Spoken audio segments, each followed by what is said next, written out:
I consider you an expert in the body, the way the body moves, the way the body reacts. I consider you an expert in nutrition, in food, um, and an expert in just wellness overall, man. How you feeling, my brother? Yeah, I feel amazing, man. I think it's a wonderful time. It's a great time to be alive. My bad. Congratulations, bro. Congratulations. Yes, sir. I You're a new appreciate that. father. Yeah, it's incredible, man. It's an amazing chapter. It's something that I've thought about for a long time and thought about what it feel like, but it's one of those things where you just don't know until you're actually there, and it's a thousand times better than I ever could imagine. That's fire, bro.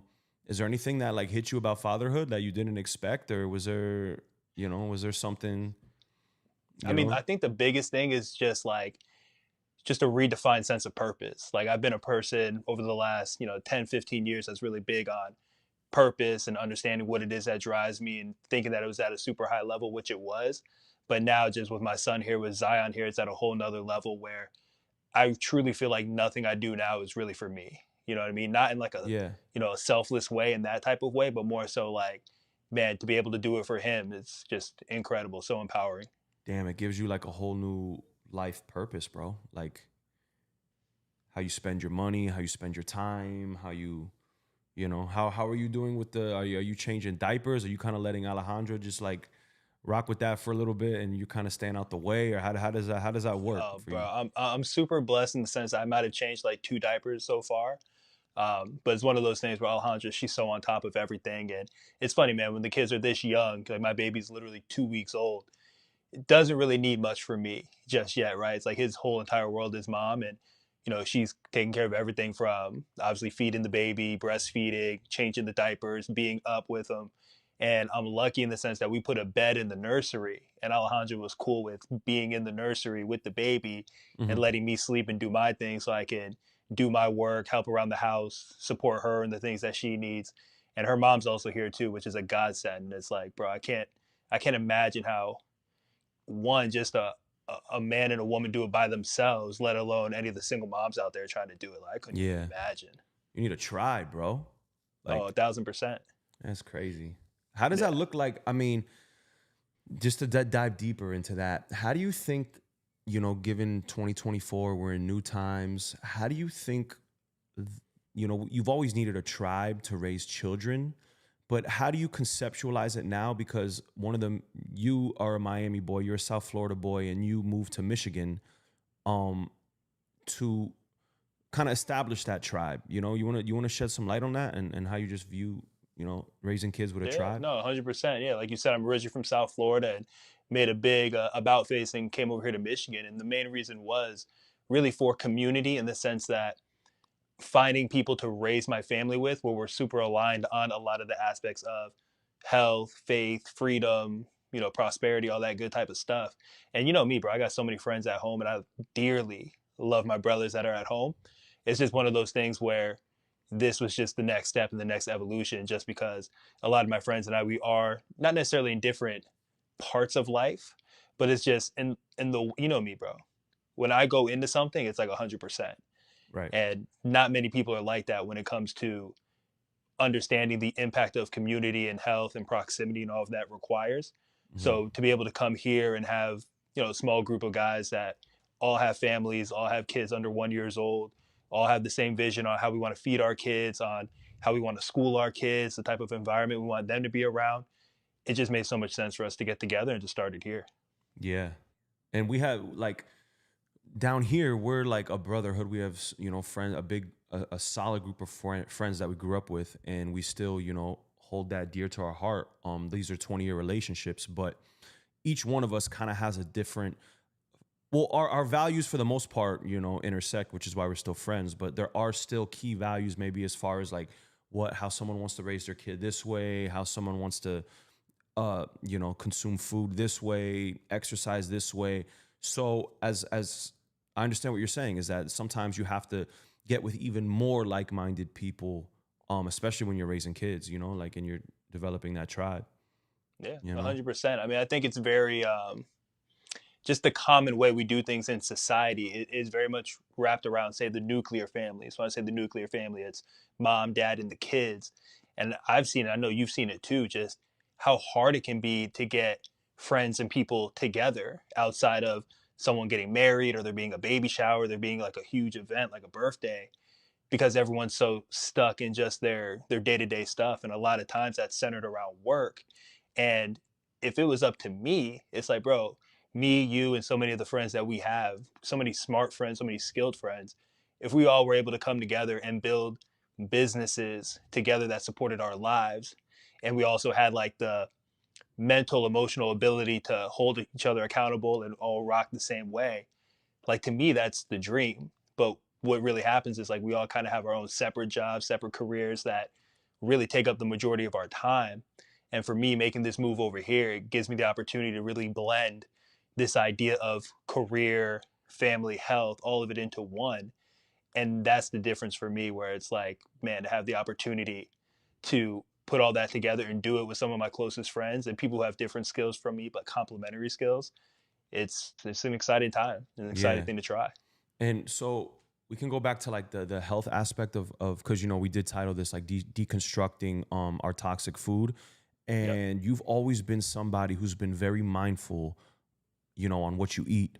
You know, the average person may think they're eating good when they see fat free, or the average person may think they're eating good when they see, less sugar, or like these little catchwords that these food industries kind of pitch to people to make them think that they're making the right decisions. But you've always been super, super. I guess I want to use the word strict and stringent with your standards when it comes to food. Um, and growing up, or like post high school, we always used to, so a lot of us used to look at it like, damn, bro, Danny's like super strict with it. But I think Mm-hmm. as time moves on and things unfold, I think we start to realize more and more why you've always had those standards. You know what I'm saying? Um, Mm-hmm. Talk about just the beginning of like realizing like, yo, all this food we're eating in this country is poison, bro. Yeah, 90% of right. it. Yeah, 100%, man. Yeah. So to your point, it's like we all ate pretty much the same and did all the same things, even up into our early 20s. And once I got into my, 23, 24, once football was done, I'm like, hey, I just want to get as lean as possible, get ripped, try to get as many chicks as possible. That's where my whole mindset was at.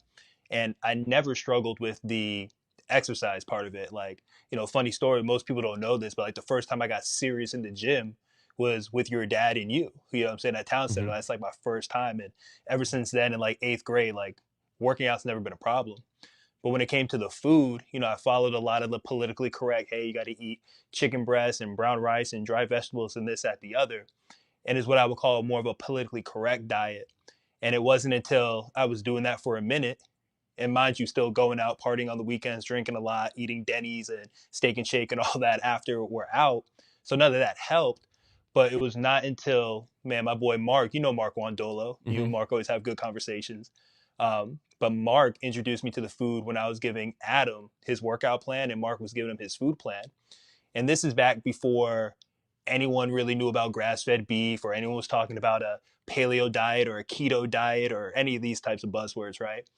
And basically, Mark is talking about how Adam's going to eat, full fat ice cream. He's going to be eating burgers and butter and all these types of things. I'm looking at him sideways like, bro, you're going to make my workout plan look bad because Adam's going to eat all that stuff and get fat. Like, that's where my mind was based off of my limited knowledge. And essentially, he's like, look, like, no, these things work. Here's information. Go look at it. And I've always been pretty open minded in the sense that I can look at my own ideas of how something is, but I'm not going to hold so tightly to them if I truly don't know for a fact. So I went in and I looked at this work, and long story short, it's this guy, Weston A. Price, where damn near all the health influencers that you look at now who truly talk about like a traditional diet or an animal based diet or a carnivore diet or all these different things, they always are getting majority of their information from this guy, Weston A. Price, who was like popping in like the 1940s. And basically, what he saw, or what this information showed, was he went all over the world. He went to see how these people's health were. And he noticed that all these indigenous cultures that he went to, all these people didn't have any type of heart disease. They didn't have any type of cancer. They didn't even have words in their vocabulary that describes these types of things because they were literally not apparent. And it wasn't until Western food started making it to these different places in Africa, in Australia, in the Mediterranean, all over. And once they started getting this, like, the canned foods, the bagged foods, the refined flours, all that type of stuff, well, now they started to notice these people started to get the cancers, the heart disease. They started like losing a lot of their teeth. And then even the kids in the next generation, when they were born, they started being born with a bunch of birth defects where essentially their jaws were so small that all their teeth couldn't grow in properly. And that's why they have crowding. And that's why we see today so many kids have to get braces and things like that, just because they're not getting the vitamins and minerals that allow their jaw structure to form properly. So basically, I'm reading all this information. I'm like, damn, my mind's getting blown. And Mm. it's all super solid. So I was like, shit, let me try it out for myself, because it's not enough to just read it. I got to actually be about it. And bro, literally, once I did that, I switched my diet to where I was just eating a whole lot of grass-fed meat, grass-fed butter, a lot of the highest quality animal products I could find: pasture-raised eggs, pasture-raised chicken, wild-caught fish, and then even the vegetables and fruits that I was eating were all organic. And mind you, at the same time, I also took a long break off of drinking, wasn't really smoking, so all that had a um, big impact too. But bro, basically in the span of like 5 6 months, I probably dropped like 40 pounds, and like that shit melted off. Mhm. And then once the weight started to melt off, I mean, that was like the first thing that happened. But then I started to realize like my psychology was changing. Like, me, Casey, like how angry I could be, or like, bro, I'd be the first one to like crack on somebody, or the first one kind of be like, yo, what the fuck you looking at, type of deal in the club or something. And all that stuff literally completely changed, where I was like calm, I was cool, I was collected. And I'm like, damn, like if the food does this, like what else is out there? And that's why I just started doing the deep dive and just learning about just how the majority of our food here in the US, for the literally since like the 19, I mean, it got really bad probably starting like 1960s, 70s, 80s, like basically after World War II is like when it really started. But like, Yeah, bro, they so started much. overproducing sugar and starch, and like just because they need to feed so many people cheaply. Right, Right. exactly. Like that was a big part of it. And then also too, it's like you fast forward now, it's like, bro, that stuff is just so cheap. So if we think about capitalism, which I'm all for, I'm all about making money and I understand how the system goes. But one of the drawbacks of it are these companies are just they're trying to make money.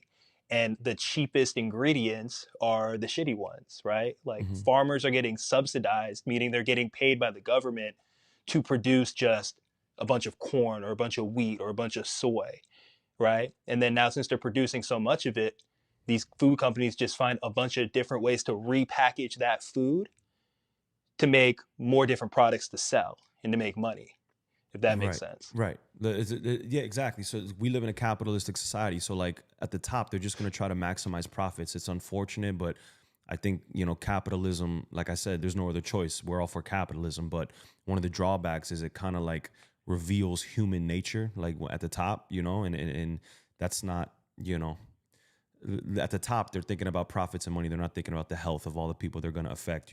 Right. But if you're eating the standard American diet, we all know that's shit, right? Whether you're eating Mhm. fast food, a lot of starch, a lot of sugar, the average person might want to make a change, right? And they might say, okay, now I'm gonna eat vegetables, I'm gonna eat steak, I'm gonna eat fruit. But what's crazy is that those are you going from the standard American diet to eating like that is amazing. And Oh I yeah. don't want to take away from that, but it gets a step deeper because now all these new foods you're introducing, you have to make sure you're eating the right quality of these foods, right? Because you can Right. go from, McDonald's cheeseburgers to burgers at Publix, but now you got to learn to go from burgers to grass-fed beef. You got to learn to go to the next step because even these foods that we know are good for us, bananas, apples, even these are so compromised that you have to make sure you're getting organic apples. Even organic is a tricky word nowadays. You got to make sure you're getting grass-fed steak, grass-fed beef. You're gonna go from eating cereal to eggs. That's great, but now you got to go from eating eggs to pasture-raised eggs. Mhm. Like, and a lot of people would probably be like, damn, bro, that's a lot. Like I'm already doing this jump from going from cereal to eggs. Now you're telling me I got to eat pasture raised eggs, and that's where people fall into the category of like, yo, they're being too strict. Like I don't want, I'm not, Mhm. I don't want to take it that far. You know what I'm saying? Can you shed Yeah. some light on the food as far as like, you know, all right, steak is good for you, but what kind of steak? What kind of eggs? What kind of fruit? What kind of vegetables? You know what I'm saying? Like Right. that next level. Yeah, no, 100%, man. And the first thing I would say is like, even for a person who is transitioning from just a lot of processed food, so we're talking about the stuff in the middle aisles of the grocery store, the things that come in in the bags and the boxes and the cans and all of that. Like simply going from that to, like you said, like whole foods. And when I say whole foods, it's not the grocery Can store, you but define literally these just things, Danny, real quick? If real you want to food. let people know, like anything that's in a can, anything that's in a bag. You know what I mean? Like talk to the average person on as like what they can look out for and what they should be looking out for as you shed some light on this. Yeah, I would say the easiest way to think about it and the most basic way to think about it is, can you first find the food in its just whole form, the way it's grown on earth, the way God made it, the way it's actually here. So if you think about a grocery store, the majority of them, the outside or the perimeter of the grocery store, like that's going to have the majority of the whole foods there. It's like you walk in, you go to the right, you got your produce section. So you got your fruits and your vegetables. Eating fruits and vegetables are going to be a lot more beneficial than drinking fruit juice, even if it's a naked juice or whatever, because you're getting the whole profile of what you need. It has the fiber, whereas these other things might just be pure sugar, right? And then you keep going around the store, you got just the meat that is out there. Yo, Danny, damn, bro, Danny. I want to hit that real quick because there's a lot of people who drink juice Mm-hmm. and like you said, that's the fruit without the fiber. So you're basically just drinking sugar water, right? Like how do you see juice compared to eating fruit? Like, Yeah, I are would you a say juice guy? I mean, I not really. I mean, I can be. It's one of these things where the majority of the questions that you ask me, Casey, it's always going to be a nuanced answer, Hmm. right? So that's why I like that we have the time to go into the conversation. But like, there's a difference between, say, a fresh squeezed juice from oranges and apples that just got picked versus a Tropicana orange juice that's been sitting there and has a shelf life of 2 months. Mm. You know what I'm saying? So like, but at the very basis of it, it's like, yo, you're better off eating a whole fruit, because the amount of sugar that you would get for, say, one apple is going to be what you would get from like a shot of juice, right?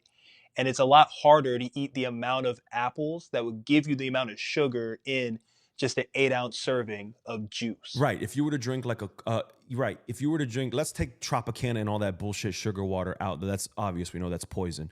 But if you were Mm-hmm. to just take a bunch of oranges and squeeze a bunch of oranges to make orange juice, you're basically taking out all the fiber and you're drinking just what 5 oranges worth of the sugar. You know what I'm saying? It's not high fructose, right? It's not the poison, but I heard drinking your sugar is the worst way to take in your sugar. That's what I've heard. Yeah, it's just not ideal just because it's so concentrated and there's not much else there but the sugar, right? So we talk about like, okay, well, what's the problem with that? It's just from a natural source, all of that. Your body, and we talk about like our glucose levels, or like how good are you at breaking down sugar? Like the body does it better when it's broken down with either some fiber or some protein or some other things. But when it's by itself, it's just too highly concentrated. And again, if someone's doing this every once in a while, right, or even once a day, it's not a big deal at all. But for the majority of people I've talked to and that I've worked with, people make juice their water. You know what I'm saying? And they're drinking Mm. hundreds of ounces of juice a day. And it's like, bro, you're doing that. You got so much sugar that's just compiling over time, and it's going to be And problematic. your liver's working, boy. Yeah, all that. Yeah. So go Liver's back. working, producing too much insulin, and then eventually you get insulin resistant, right? Or you become a type 2 diabetic, where basically your body, your pancreas is like, you know what, I'm not producing any more insulin because, yo, this is too much, right? And it just decides to shut down, right? Mhm. And that's what type 2 diabetes is. Right. So before I interrupted you and we went off on that juice tangent, so you were continue about what you were saying about the meats and the outside of the grocery store, and you want to get things that come in their natural profile. Yeah, I mean, I call it single ingredient eating. You know what I mean? It's like if a person made their meals and they looked at their plate and it's just that the thing you're eating is just a single ingredient. For instance, I know I have steak. The only ingredient in steak is steak, right? It's just beef, right? Mhm. If I got potatoes, it's just potatoes, right? If I had a baked potato or whatever, I might put some butter on it. It's butter. And then whatever vegetables I have, that's a 5 ingredient meal. We good money, but that's a lot different than, say, getting French fries from McDonald's that not only has potato, but it's all these extra things. It's fried in the terrible vegetable oil, right? Which has just been shown to cause so much inflammation in the body. You also have all these different like preservatives and additives that are added to it so that it stays fresher longer, or so that it just never, really goes bad. It never rots. You think about your burger, it's like not only is it a burger that probably comes from just a low quality sick cow, but now you're adding on top of it just a super enriched flour, white bun plus whatever else is on it, and then you add a Coke to it. It's like Yeah. that's the problem. That's why So you is start it getting is it into all safe to that. say like anything that lasts, a long time without putting it in the freezer is just bad, is poison because you have to put these chemicals in it to make it last that long. Exactly. Exactly. Yeah, it's one of those things where when we talk about all the additives and preservatives, like, food is alive, right? So it's gonna anything that's alive, bacteria is gonna come and eat it as well. Like if we don't eat it. So whenever something spoils or goes bad, it's just bacteria getting to it. So then we have to ask ourselves, when something doesn't go bad or when the bacteria doesn't want it, what's actually going on there? And that's where all these different chemicals, additives, preservatives come in to Mhm. increase the shelf life and ultimately make sure that that product doesn't go bad very fast, so that the whoever's selling it has the opportunity to sell it before it rots. Right. And give an example of why you would want grass fed, because people think, yo, I'm gonna go to Publix and I'm gonna get some beef, I'm gonna get a steak. But you should really be cautious and mindful because, we know how these things are farmed in this country and how, factory farming and factory food production works. If you want to shed some light on like, make sure you're getting grass fed beef, grass fed steak, and not the regular stuff. Why would someone want to do that? Why would someone want to make sure their eggs say pasture eggs, and not just get regular eggs from Target or whatever what, Right. shed some light on maybe those two examples. Yeah. The biggest thing with that, it's the way I talk about it is, we're eating this animal, right? Or this animal product. And depending on how healthy that animal is going to dictate how healthy it is for us overall.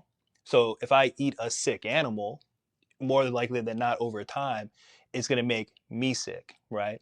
And the reason the way that works is you think about any type of animal or mammal, right? All of us hold our toxins in our fat, right? That's where all of our toxins are. So typically, if we go out and we just eat whatever, regular animal, people like the steaks, like the marbleized, more fatty steaks and things like that.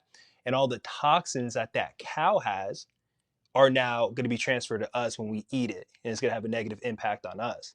And the reason why that cow is sick is, one, think about the conditions that it's in. So like a truly like 100% grass fed, grass finished cow that was allowed to graze, it means that it was outside living the actual life that a cow typically lives. It's outside and it's eating grass.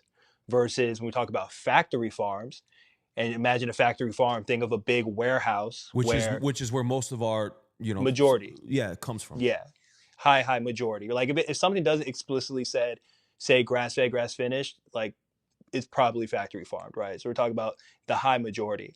And you think about this animal, the cow specifically, the way that this typically looks is that these animals are in these feedlots where they're literally stacked side by side, hundreds of cows, right? And these cows have no room to move.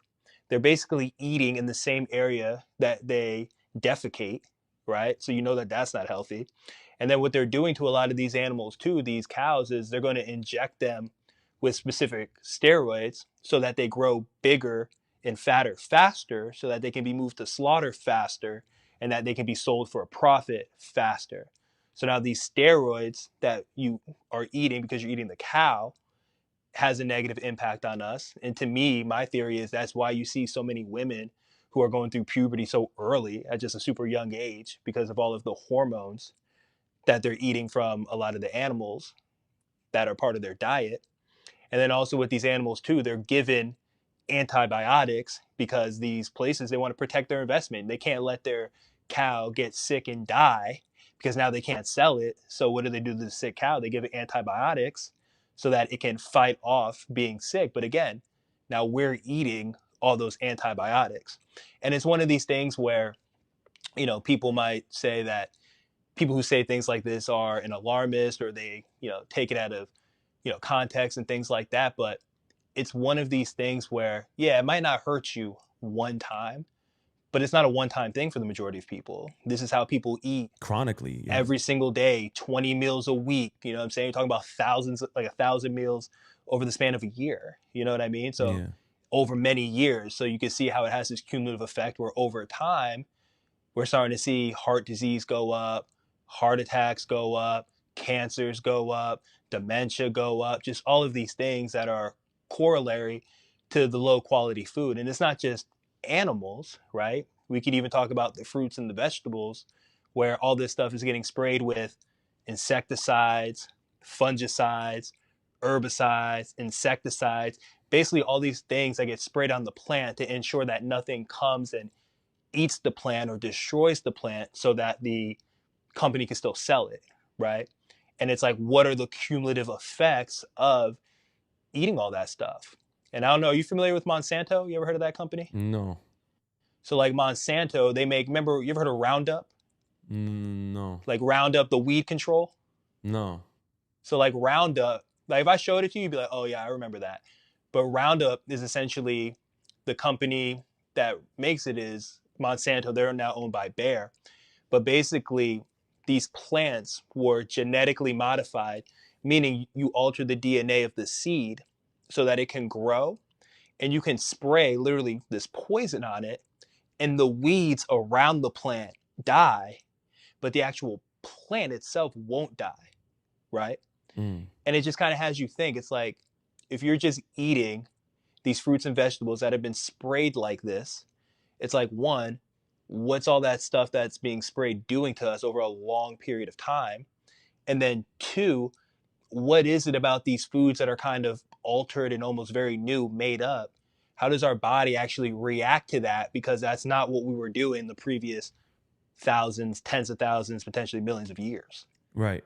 It's hard because this poison is all around us. And just for me, like the way I conceptualize it is we're not going to be able to eat perfect all the time, but I go by like the 80-20 rule in my life, you know, with kind of everything. I try to be 80% on point and then 20% if I indulge or I got it, I'm doing something I'm not supposed to be doing or I have to do something for convenience because I'm driving or I'm on the road. So how do you conceptualize this? Because, you know, eating like this 100%, I mean, you might be there. I don't know if you're there, but it takes a lot of work. It is expensive. It's costly for the average American now, you know. Mm-hmm. How do you set up guardrails, you know, with your personal life and eating in this way? Yeah. So for me, it's one of those things where, you know, I'm not as rigid as I was when I first started. Like when I first started, like I literally did aim for 100%. And as a result, it turned into me like missing out on a lot of opportunities to hang out with friends, with family, and things like that. So Yeah, eventually I because you got to the can't be the point. guy at the party, everyone's dancing and you there's catering at the table and you're like, are those grass-fed tacos? You know what I mean? Like Right. it'll Yeah, I'm kill the not, yeah, I'm vibe a not lot of trying, time. yeah. Yeah, being that guy is not very, you won't get invited to the parties no more, right? Yeah. So it's one of those things where, you know, for me, I'm at a point now where like naturally I can do it where I'm probably at like, probably like 95.5 type of Hmm. deal, Hmm. right? But yeah, I mean, I got so many reps in, right? Like I've been doing this for over a decade, so I understand how to navigate it. I know how to order things. I know how to, you know, get whatever I need to get, and it's a lot easier for me, right? Because I've just put the reps in. But what I tell people, like when it comes to the 80-20 rule, like if someone's truly adhering to it, like you're gonna be fine. Like if you're doing the right things, majority of the time, the body's so resilient your body's going to bounce back when you give it a little bit of whatever. You know, if I had some, you know, seed oils or if I had something that wasn't organic or whatever, like I'm going to be fine, Hmm. right? But there are certain things where I just have just values where certain things I don't even touch because it's not even appealing. Like I Yeah. remember when I was first getting into this, like I drive by the Taco Bell drive-through and I'd be like, damn, like Cheese gordita I wish crunch, I could have bro. some Taco Bell right now, right? What would I do for a cheesy gordita crunch, right? In the beginning, but now you know, I drive by and I don't even notice it just because I'm just so far removed from it now. And But that what I would stuff is the suggest, worst quality of yeah, bro, all like, of it. bro. But Can you even here's the consider thing, that like meat? Like, I don't even know. I couldn't tell you, but it's all of it. Like whether it's that, it's McDonald's, but even stuff like Chick-fil-A. You know what I mean? People think they're eating healthier when they have Chick-fil-A, and it's like, dog, you eating the same thing. You know what I Yeah. mean? Or if you're having Subway or whatever, right? So that's one aspect of it. But you know, I tell people it's like one, just keep it real with yourself. Like as an individual, you got to take personal responsibility and determine what your own parameters are around food. You know what I'm saying? And then once you create your parameters, then do your best to uphold that. But like I'm not here to tell anyone anymore like, hey, you got to eat like this, you got to eat like that, because everyone's a grown man and woman. They got to make their own choices. Yeah. Let's you touched on oils. I want to touch on oils real quick because that's a essential tool and an ingredient when you're cooking. And you know, we've moved in this country to seed oils, canola, all these things. Can you shed light on just how important using the right oils are, and what are some of the downsides of using these seed oils that are so cheap and easily readable? And don't forget, you go to any restaurant. This doesn't even have to be fast food. Right. This could be your local steakhouse. This could be anything. You really got to ask them, what are you cooking your food with? I mean, like I said, 80-20, right? You're probably not going to the restaurant all the time, so you don't want to be like the dickhead who's asking the guy to ask the guy to ask the guy what kind of oil they're doing, because this is maybe your 20% that you're just gonna like not care. But at the house, you know, you want to make sure you're cooking with these you know.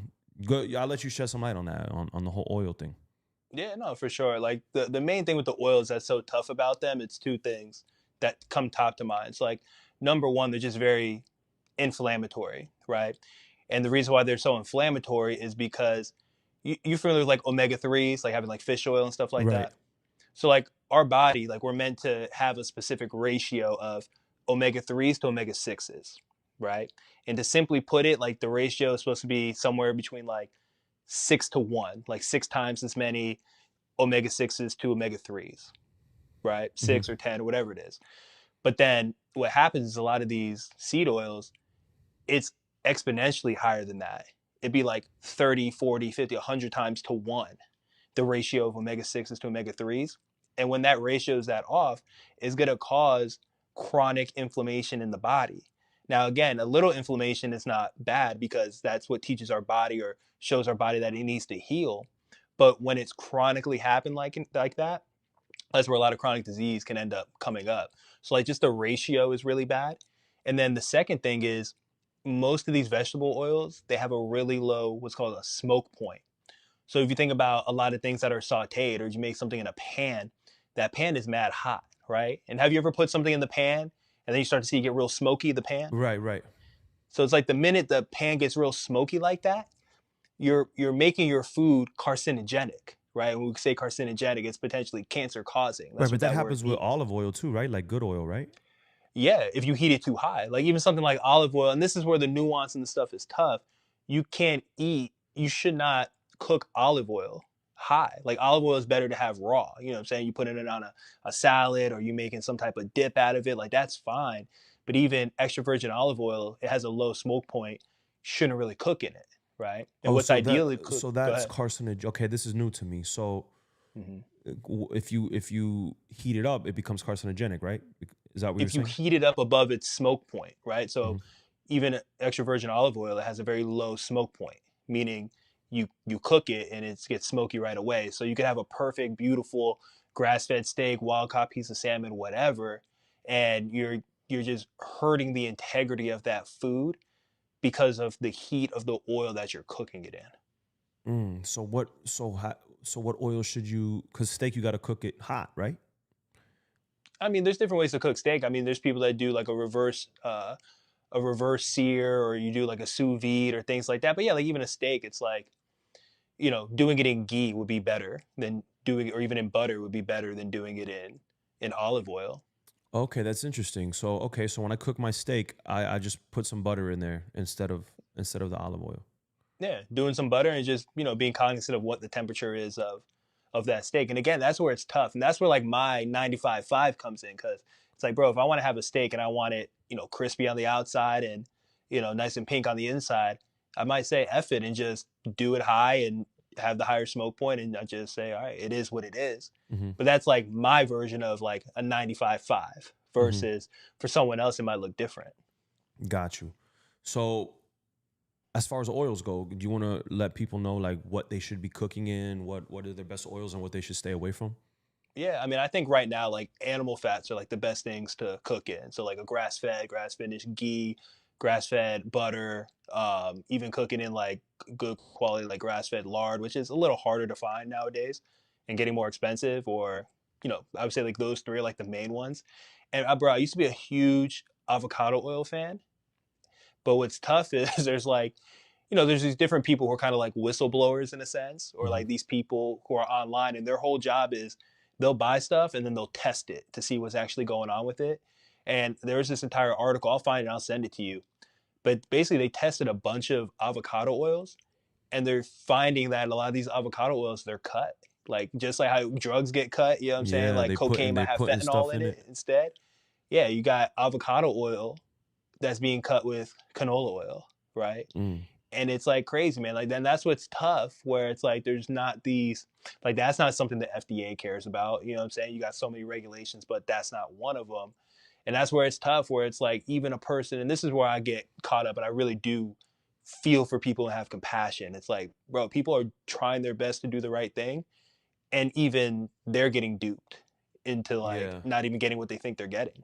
Yeah. So for the most part, olive oil, Wrong. uh, like, correct me if I'm wrong, but olive oil, coconut oil, I mean avocado oil when it's on point. But these are the type of oils you want to lean toward and stay away from the canola oils. And what are the other oils you want to stay away from? Yeah, canola oil, soybean oil, peanut oil, sunflower oil, safflower oil. Basically, yeah, any of those. Seed Like, oils you want to. yeah, seed oils. Like, don't get me wrong. Like, avocado oil is a seed oil, but you'd be better off with that one. Got you. So now I guess this is where the talk can shift a little political now, because um there has been someone on Trump's administration, RFK, who he's a big health guy. Mm-hmm. He looks in shape. He looks good. I've watched numerous podcasts of him, hours and hours and hours of him talk. Even though it's kind of hard to listen to him talk, like, Yeah. but with his voice condition, but he is very into the health, and he kind of is the whistleblower, and raises all these points as far as just our food being poisoned in this country. And he highlights, look, we're the richest country in the world, but we're the most unhealthiest country in the world. Right. The math is not mathing. So Trump came and put him, which was a good move, right? Trump came and put him as director of health. I've seen different opinions. People are you know this guy has no background, this guy has no experience. For me, it just comes down to, like, we need somebody to do something, bro. You know what I mean? Yeah. Like something's got to give.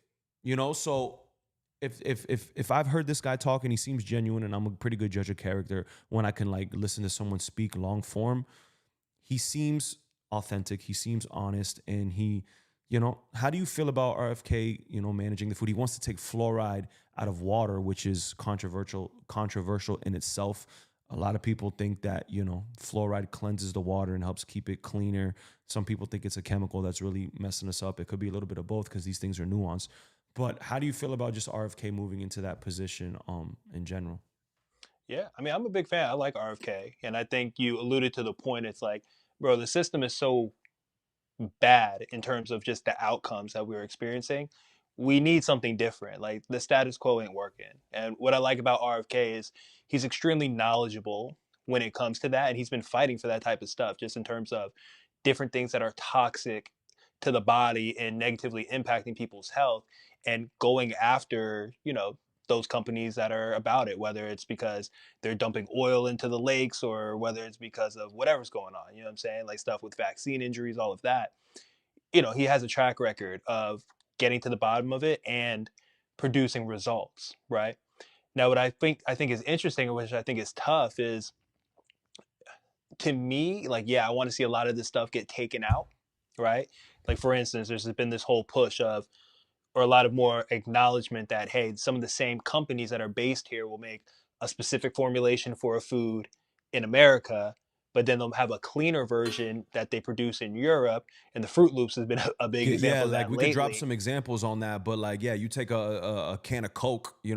Coke in Right. Europe might have 3 ingredients. Coke over here, Coca-Cola has 15 ingredients. And that goes for anything. That can go for, like you said, cereal. That can go for Mm-hmm. bread. Over here, you eat a big a pizza in Italy, you're fine. You could run a marathon after. You eat a whole pizza here in the United States, you're finished. You're going to sleep, Right. you know? But yeah, Yeah. continue what you were saying. 100%. So it's one of these things where like, yeah, I want to see a change made and I want to see there be more accountability, but it's hard too at the same time because I'm not a big government guy. Like I don't necessarily like, you know, grandpa government telling me what I have to do about all these different parts of my life. So it's a slippery slope where okay, is the right answer for now the government to say, hey, XY business, you can't use this ingredient, this ingredient, this ingredient. There's a big part of me that's like, oh yeah, they should definitely be able to do that. But then there's a whole nother side of me of like, well, damn, now we're kind of opening up that can of worms of government telling business what they should and shouldn't do. And it's just a hard one. And that's where my answer typically is it's on the consumer. You know what I'm saying? At the end of the day, we vote with our dollar. So if enough people stopped buying certain foods because of the ingredients that were in it, the company on their own would change the ingredients because they're about their profits. And if Right. they knew that people's dollars, that's how I believe we vote in the most powerful ways with how we spend our money. So if a lot of people said like, hey, all right, I'm not buying the Fruit Loops no more because of the ingredients in it, well then over time, Kellogg would change their formulation and they would start making it a different way. Right. So it's a tough balance to me. Yeah, people aren't. Yeah, but I mean, if the food, if the ingredient is linked to disease, then that should be enough to make it illegal, like it is in Europe. You know, like Yeah. their Yeah, I their definitely standards see. are stringent. Yeah. You know, they have stringent standards for their food over there, bro, and as they should. You Oh know. yeah. Yeah. Eh, And Italy's really good about that. You know what I'm saying? And there's a reason why, because of the way that they produce wheat over there is very different than how we produce our wheat here. And again, there's even a whole theory of you ever heard about people saying that like, oh, I'm gluten intolerant or like I can't eat gluten? Yeah. What does that mean? So gluten is a protein that's found in a lot of these different breads, right? So there's this idea that like, oh, a person can't eat it because they can't digest it properly, and because they can't digest it properly, that's why they get bloating or gas or skin irritations or whatever it is. That's kind of like the status quo, the way it's looked at when people say that. But what I think it is, and many people think this way, it can really just be that the wheat here is just sprayed with so many chemicals that that's what's actually causing people to get sick. It's not like the pasta is gluten free in Italy. All that's made out of gluten, but people don't have the same effects. Ah, so you're saying gluten is just right? Yeah, gluten is just people It's can't just a eat gluten protein. here. Yeah, gluten people can't eat gluten here because it's sprayed and it's so many chemicals. But in Italy, no one's gluten intolerant in Italy because and they're eating gluten foods, but All the time. they're not having these issues. Right, right. So that's why like it's interesting, man. Like it's very nuanced, and even when we talk about the studies on nutrition, it's so. And again, this is not an excuse. It's just the reality of it. It's hard to study nutrition because typically when we talk about these, you know, double placebo blind trials, blah blah blah, it's like you're trying to isolate one thing and test that one thing. But when Hmm. we talk about food, there's not really. It's hard to just parse out the one thing. So like in a lot of the studies that say that meat is bad, you know what they're considering meat for the most of it? Hamburgers. So it's like a Mm. person that eats a hamburger is also eating the bun, is probably eating fries, probably has a large Coke. They That's might the smoke problem, bro. cigarettes, they might do this, they might do that. That's the problem with all these studies, bro. They could literally, that's the problem with any study, bro, is they could say, okay, let's figure out if weed is bad for you. And they could make 30 people smoke weed for a year, but you don't know if these people are eating like shit. You don't know if they exercise or not. So if these 30 people start to like, have health conditions, they're going to say it's the weed, but you don't know what those other variables that person is dealing with in their life. Are they eating like shit? Are they exercising? You know what I'm saying? Like a person who smokes Yeah. weed and exercise might have a completely different outcome than a person who smokes weed and eats McDonald's and doesn't exercise. You know what I'm saying? Yeah, no, Yeah. it's big facts. It's big facts. And it's interesting too because again, that's why I take more of a lifestyle approach, you know what I'm saying, or a holistic approach where I'm really looking at all aspects of life and how is that contributing to disease, chronic disease, ailments, whatever it is. Because to your point, it's not just what you eat, but it's how much do you eat, right? It's Mm. how much exercise and movement do you have? It's like how much stress do you have from work and family and finances and things of that nature? Like how much fun are you even having in your life in terms of like shit that gets your endorphins up, that like you're that are fulfilling for you, that makes you happy? Like how much activity like that are you getting in? Yeah, because And sorry to until interrupt you, but let's be clear. You could be living perfectly, eating all these foods and doing everything perfectly by the book, but if you're not enjoying your life, then what are you eating perfect for? You know what I'm saying? So yeah, health right, span for and sure. lifespan, those are two different things. You know what I mean? Yeah, no, But 100%, 100%. And that's the thing too. It's like there's, community and sense of belonging is huge in our needs as human beings. So like, yeah, if you're just, sitting in your apartment by yourself, eating all the organic meals, but you're not getting any social interaction in, then yeah, that's going to be problematic too. But it's also understanding like I won't even say the majority of people, but we can both say, especially with the, your career and what you're around so often, so many people, the only way that they have fun or they let loose is through self-sabotaging health activities, right? Whether it is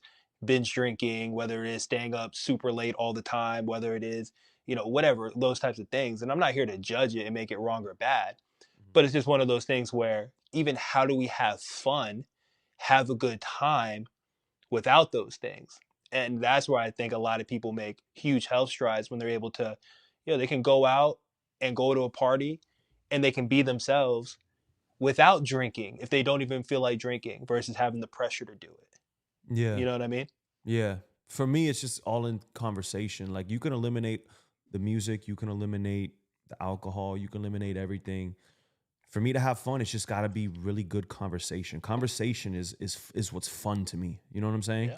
But like when you go out and these people, there's no intelligent, deep conversation. It's all shallow. It's like the only way to, I'm just venting, but some of the only ways to actually have fun in environments like that is to have a drink. Because now I have a drink or two, and like I said, 80% of the time, 90% of the time I'm not drinking. But when I do decide to drink, it makes the shallow conversations a little bit more tolerable to me. You know what I'm saying? Like the pointless Oh yeah. interactions that you got to have with everybody. You know what I'm saying? Yeah, But for sure. but but yeah, man. So RFK is gonna come in. He's gonna. How do you feel about fluoride in water?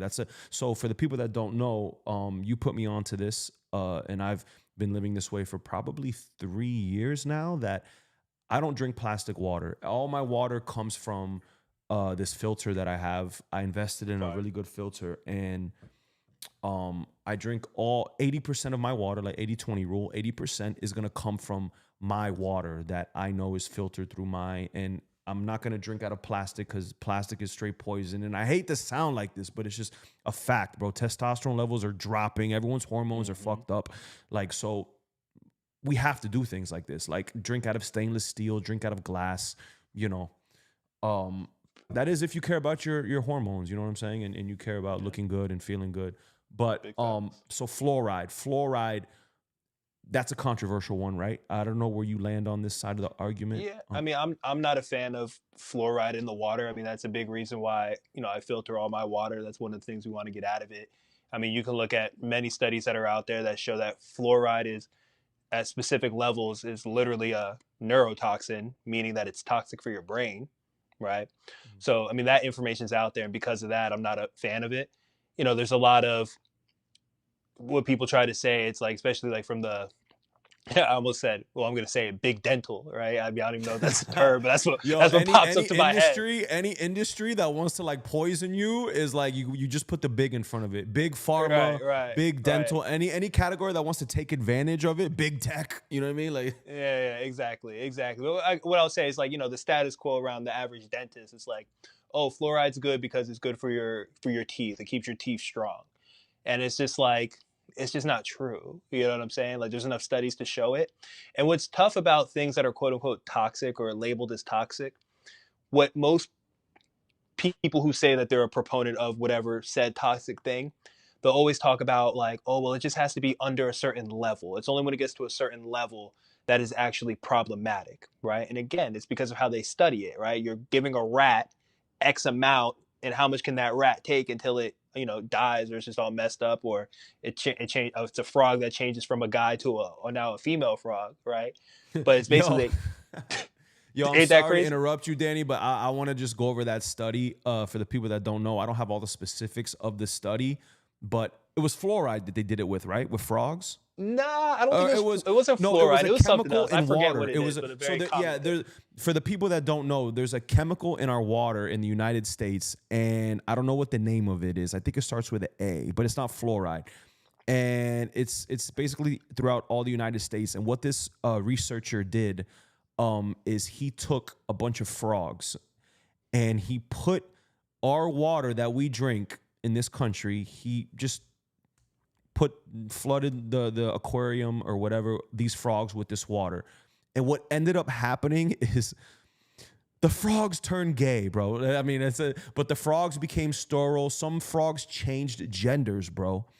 And it literally destroyed, it made all the frogs docile, bro. And the frogs basically were turning gay. And that's what Alex Jones said. They're making, the frogs are gay. Like, Right. and some people are saying, bro, I mean, doing something in animals and frogs and humans, it could have two different effects. So I'm not saying, but bro, you're seeing all these with this water, it turned frogs gay. The water we drink turned all the frogs gay, bro.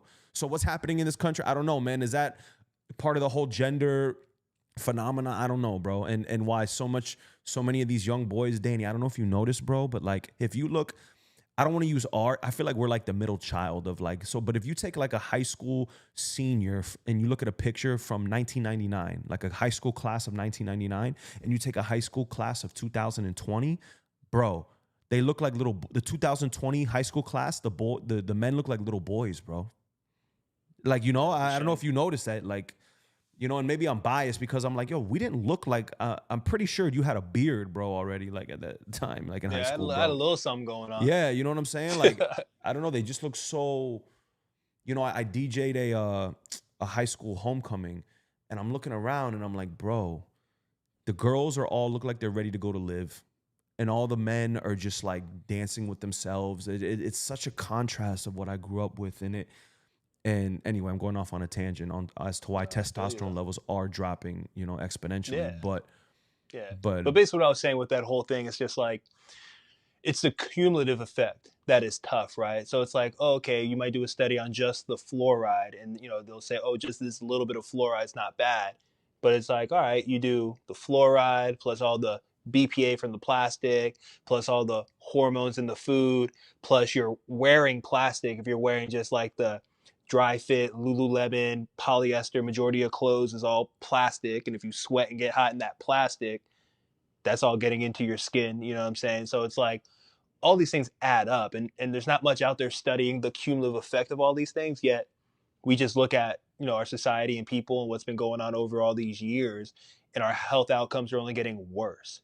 Like the kids that are being born today, like these are the first set of kids, or first generation of kids that's predicted to live less amount of time than their parents. yeah, so That's like unheard of. that's insane. So like throughout all of history, every year, life expectancy goes up. People live longer, Right. Every longer, longer, longer, generation, the life longer. expectancy went up. This generation is the first generation where it takes a dip and it goes down and not up. Right. That's crazy, bro. It's wild. It's wild. And again, it's one of these things where, like, again, the cards are stacked against us just in terms of a lot of these things are going on and people don't know. But it's cool that more information's coming out, more people are talking about things, there's more podcasts, there's more content around it, and there's all these different people talking out on it. And it's like once you hear this type of stuff, like anyone listening, it's like, yo, go do your research. You know what I'm saying? Like go look into it. Even look at both sides of the argument if you want, but listen and see what's out there and then make a conscious decision yourself. Because, like, yeah, is it more expensive to eat organic, grass fed, all that? Yes. But, bro, the how much easier it is and how much more abundant it is right now in 2024 versus when I started doing it in, say, 2013, 2014 is night and day. You know what I'm saying? Like, you can get a lot better quality stuff even at freaking Aldi. You know what I'm saying? Walmart has stuff. Target has stuff. Really? Yeah. See, I didn't know these things. Yeah, I didn't know. Everywhere you can Yeah. get, bro. It's because everyone wants a piece of the pie because that pie is growing. So like all Yeah, these people are companies, becoming health conscious. So now the businesses are going to be, but amen. now, but I mean, we could get into this, but now even businesses are starting to take advantage and they're throwing that organic label. Boom, organic, whatever, organic. Yeah, You know, yeah. I mean, there's a lot of greenwashing out there, right? So like, there's certain things that have a true standard to it and that don't, right? So like even something like organic, if I'm correct in what the standard is now, that just means that it has to be at least 70% organic, right? The ingredients. But again, that's going to happen more in like a processed food, right? Like if I get organic chips, at least 70% of the ingredients got to be organic, but not all of them were or will be. Versus if Mhm. something's 100% organic, well, now that means the whole thing is organic, right? Mhm. And if something's organic, that means it's not going to have pesticides or it's not supposed to, right? It's not Mhm. going to be genetically modified, right? Those are kind of things that go with it. But yeah, to your point, some standards, like even grass fed, right? It's like there's a difference between some being grass fed and 100% grass fed, grass finished, right? And the Yeah, reason that's why these crazy. differences are here, but the reason why these differences are happening now is because people are realizing that a lot of companies are out there just greenwashing, right? Greenwashing is this term where, you'll put a word on something but it doesn't really mean something. And the biggest one from a long time ago was like natural, right? Like there's no standard behind something being natural. Someone can sell a natural chocolate chip cookie and they're not quote unquote lying. It's deceiving. And Yeah, there's a lot it of could be a companies that got natural, sued for that. unnatural something. Right. It just doesn't mean nothing. It doesn't have a standard behind it. Yeah. It just So, sounds good. how do you conceptualize being a father, bro? First of all, I mean, I don't know if you want to speak about it, but like, the vaccine thing is huge, like Hmm. kids are getting pumped with, bro, I don't want to over 20, I think 20 vaccines, crazy, right? I don't know the exact Oh number. yeah, it's You just dealt nuts. with this, so you might know, but how do you, being a new father, you just had your son, the vaccine thing. What do you make of that? Yeah. Well, it was for me. I mean, luckily, and I've been knowing about the vaccine stuff since way before COVID, and that's why I was very hesitant when the COVID vaccine even came out. But it's one of these things where, like, yeah, like I'm not vaccinating my kids, and like that is what it is, right? And it's one of those things where Is it depending all, on Danny? Is it all vaccinations, or like is there some that you gave him, or how do you is for it my just kids, none? no, like we're just not going to do any, Oh, okay. right? And but here's the thing though. This is where it gets tough, where it's like, again, a lot of aspects of life, depending on how someone wants to live it, is like you're required to have the vaccines to do it. Like you can't go to public school unless you have the vaccine schedule, unless you're able to get a religious exemption or something like that to, circumvent it. But many things that are free in life, they still come at these other costs. And for me, it's not like I look at every single vaccine. I say every single vaccine is bad because I don't think there's a time and a place for specific ones at specific times. But from the amount of studying I've done enough of it over, and this started back in like literally 2014, 2015 when I got into the food stuff because, the food kind of opened up the rabbit hole for me of like, oh, damn, if the food is like this, what else is out there? You naturally get towards the vaccines and things like that. But for me, it's just not, the risk is not worth the reward, right? So there's enough correlation of just these vaccine injuries that a lot of people have had, right? And it's like you've had little Johnny, and little Johnny was completely fine up until, 8 months, 10 months, 12 months. And then, they get a specific vaccine and like they just change. And again, it's not, you can't just say, oh, the vaccine definitely did that. But it's one of those things where I see that I'm just like, all right, well, I'm not going to take the chance with my kids. If someone else decides to do it with their kids, like that's on them. But yeah, man, it got to be an individual choice. Yeah. Damn, bro. Thompson. Alvey, I appreciate you pulling up. Yo, plug all your social media real quick. Let everyone know where they can follow you. Yeah, for sure. You can find me on Instagram at Alvey Thompson, ALVEYTHOMPSON. And you can also find me at fundamentallywell.life /now if you want to live a really healthy life and do it in a sustainable way and navigate all of the confusion and nonsense that's out there. I actually got a complete wellness plan that can really help you jumpstart that and learn the fundamentals as it pertains to what it takes to be well, from your decision making, from understanding what your why is, from the physical side, the mental, the emotional, the social, the spiritual, how to be consistent, how to fill all your wells, all of that. So it's like I've been doing this for, almost 15 years now and helping a lot of other people do it. And I understand it's hard. I understand it's a lot, but it's one of those things where there's help and there's resources out there. So if it's something that you're serious about, reach out to me and I'll help you get started. Cool. I want to touch on real quick while I have you on. First of all, one of my favorite pieces of content that we've ever done when I was probably one of my first 50 episodes is you did a what is health piece, and that's one of my favorite pieces. I want to link to that. I want to send people to that. Go to the YouTube channel and search what is health. You got mental, physical, spiritual, and emotional, and those four pillars of health. Um, Yep. it's like a 10-minute video. It's one of my favorite videos I've ever done. Um, so yeah, make sure you go check that out. Real quick, Thompson, let's just touch exercise real quick because we touched, I feel like, metabolic health is the main thing. People's lack of metabolic metabolic health is what's causing all these diseases, heart disease, cancer, things of that nature.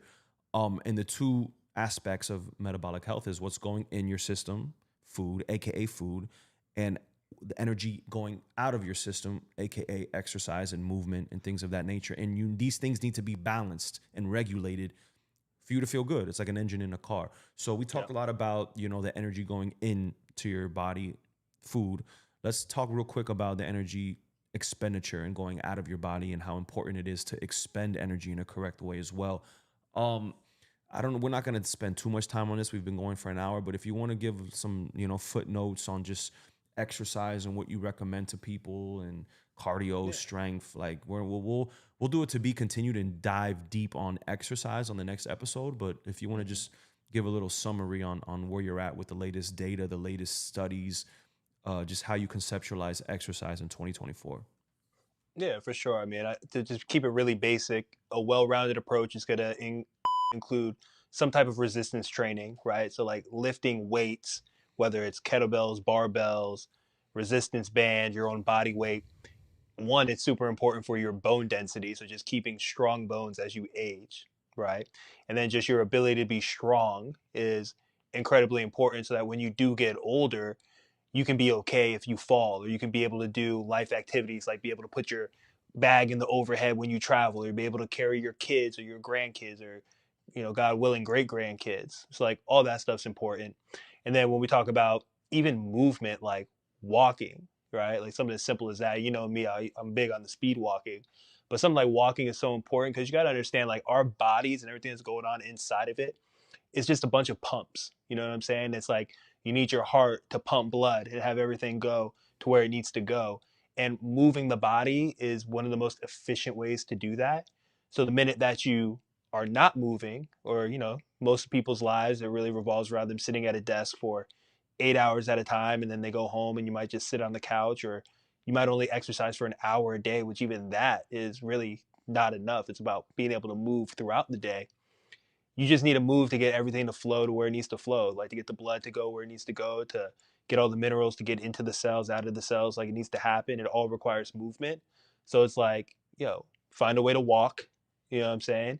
If you feel like you can run, then cool, go run, right? And then lift weights. Like it can literally be that simple. And we'll go deeper dives into the reason why you want to do zone 2 cardio and how much zone 5 cardio, and how high you want to, how often you should do hit training versus how heavy you should lift and what type of lifts. And there's all that type of stuff. But for the very beginning, it's just like get into a constant flow where can you get 10 to 12,000 steps a day in. Is And that the number, Danny? Is that the number that you recommend? Someone told me 8,000 was like a good number. But you said 10 to 12. I mean, yeah, I go closer to 10 to 12. Like, don't get me wrong, like eight's better than four. You know what I mean? But it's right. like, even if a person's just getting started and they're doing 8,000 a day, cool. But Hmm. I would say, like, yeah, getting closer to like 10,000, 12,000, like, I think that would be ideal. And again, man, it's like, That's get it hard to in when you do. That's can. hard to do, bro. It's hard to do if you're not intentional about it, Right, absolutely. right. But trust me, I got a lot of high performers who are, they're lawyers, they're doctors, they're all these different types of jobs that don't really have a lot of movement involved in it. And I tell them, like, there's so many different ways to get around it. Whether it's like, hey, when you do get a short break, like, just take a lap around the office. You know what I'm saying? Walk to the water cooler, grab your water, come back. You know what I mean? Do that throughout the Yeah. day. Or Walk, some people park even in the get back of little. the parking lots and just get some Exactly. exercise. Park far away and walk. You know what I'm saying? Take the stairs instead of the elevator. Like, there's Hmm. a bunch of ways to do it, and you can really get those steps in. Yeah. All right, my brother. I appreciate you. Yeah, so stay tuned. We're gonna go follow him, Alvey Thompson. We're gonna go deep into the exercise part of the metabolic health. And there it is, my brother. Congratulations on fatherhood. And we'll talk soon. I appreciate you, bro. Yes, sir. Appreciate you, brother. Love you. Bow.